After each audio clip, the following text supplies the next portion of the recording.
With the 2024 elections being tomorrow, I want to talk to you guys briefly about the widespread and luckily documented and caught election irregularities, mistakes, interference, and fraud that has already happened in 2024.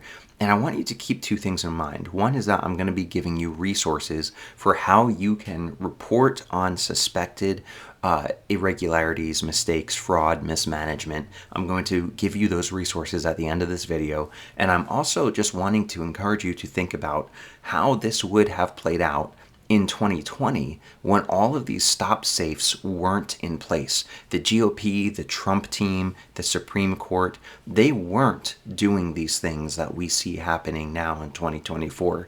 Many of these things that we see happening in 2024 also had similar things, situations very akin to them, that happened and were alleged to have happened in 2020. However, the preparedness and right-wing infrastructure did not exist in 2020 to address and stop these irregularities, mistakes, and interference and fraud. And as a result, frankly, the right wing was caught with its pants down in 2020, and all of these alleged mistakes, interferences, weird rule changes, violations of existing rules, all of these things went uncorrected. And the argument from the right, which I would largely agree with, is that this is basically why Donald Trump quote unquote lost in 2020. But let's address the ones that we have been able to identify and stop this time around, now that the GOP and even centrists are more aware, more ready to catch it and document it and address it legally before it happens. The first one we'll address here is that the Pennsylvania Supreme Court, in a fairly quiet decision that didn't get a lot of publicity, ruled in favor of a GOP challenge of incorrect mail-in ballots. You can read about this one. I'm dropping one citation here for you guys on screen.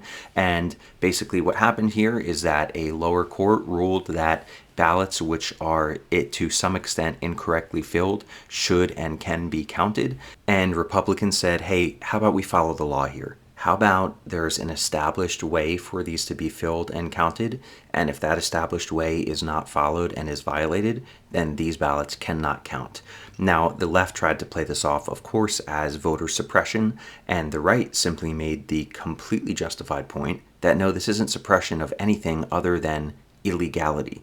If a ballot isn't filled out legally, and that applies, by the way, also to right-wingers, to Trump ballots, if it's not filled out and processed the right way, then it shouldn't be counted. The Supreme Court of Pennsylvania upheld this, and this is a win, of course, for the right. A valid question we should ask here is, this isn't a party-specific movement. This is simply the right saying, let's follow the law, and the left saying, let's not.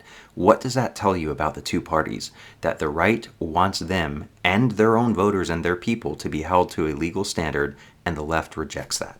Up next, in the same swing state, let's look at the case of Lancaster County, in which we saw that 2,500 voter registration forms were taken under review, and it turns out that several hundred of them were indeed illegal, and I believe another large batch, another several hundred, are still under review at the time that this video is being made.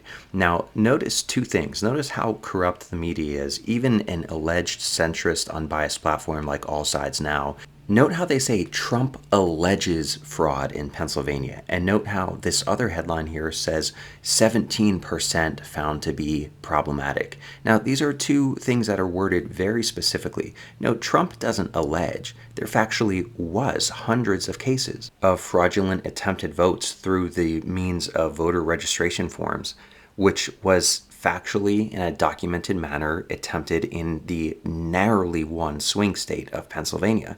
And then the 17% number, notice how they tried to downplay it by saying 17% found to be problematic or fraudulent. But why don't they actually publish the numbers, which are well over 400, with another several hundred in review right now? So see, when people read this, they go, oh, see, only 17% were problematic.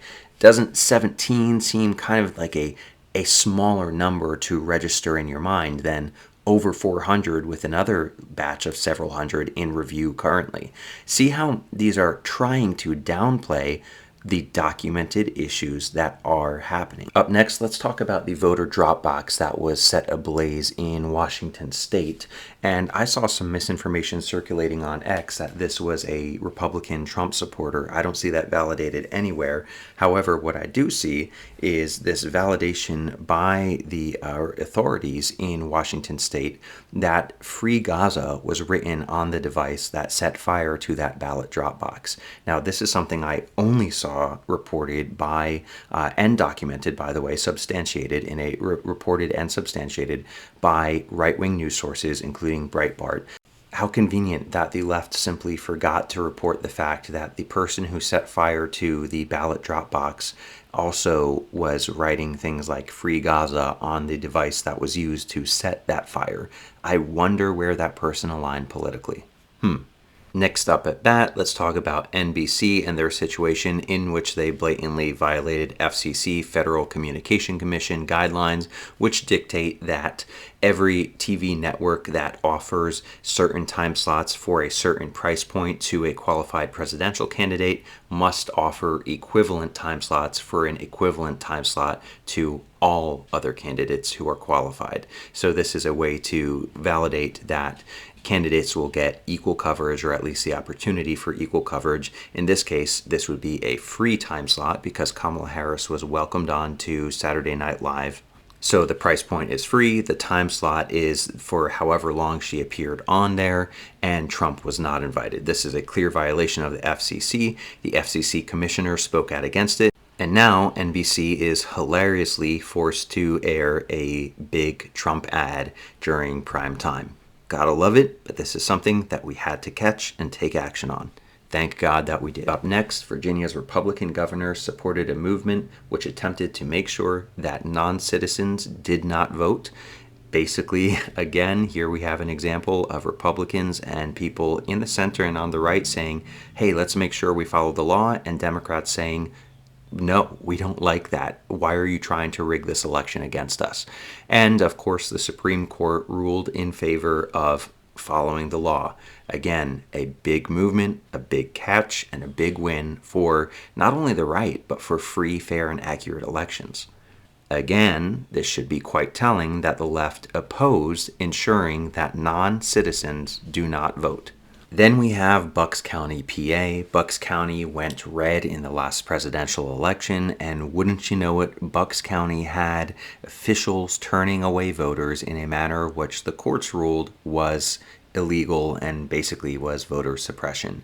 As a result of the Shapiro Democratic leadership and the mismanagement at best, illegality at worst of this move, the courts stepped in and said that Bucks County voters were justified in having their voting period extended. And so, due to election mismanagement under a Democratic governor, which the governor refused to acknowledge, by the way, the citizens of Bucks County were indeed allowed to vote. We'll see what happens, but I'm willing to bet Bucks County is going to go red. Lastly, for our examples, we have whatever the heck this was. We have ABC airing early election results. This was several days ago. And of course, these election results for Pennsylvania show Harris winning by 52 to 47%. This is just a really weird thing that happened. It seems kind of like a psyop. It seems like they were dry running something that they were trying to plan or pull. This is just, it opens a lot of doors to a lot of questions that are very uncomfortable and make voters uncomfortable. And luckily it was found and widespread throughout X. Thank God that now Elon runs X. And now people are just aware of this. This is something else that I think we need to keep an eye on. So again, I'll say, just basically imagine an election in which none of these are caught or identified until after the fact, after election day. None of them are corrected. None of them are documented in the right way. The judges and courts and authorities don't take action on them in a timely manner. Imagine that reality, and you kind of sort of have 2020. All right, finally, here are some resources on the screen of where you can go to report election illegalities, concerns that you have, things that you think are worth having other people look into, including election officials, the Trump team, Republicans, centrists circulating on X, and just getting more eyes on it to validate whether or not it's something that we should be concerned about. So use these resources, please. I'm going to include them here. I'm going to hyperlink them in my story, and let's go out and get this done the right way. That's all for now, guys. Have a good one.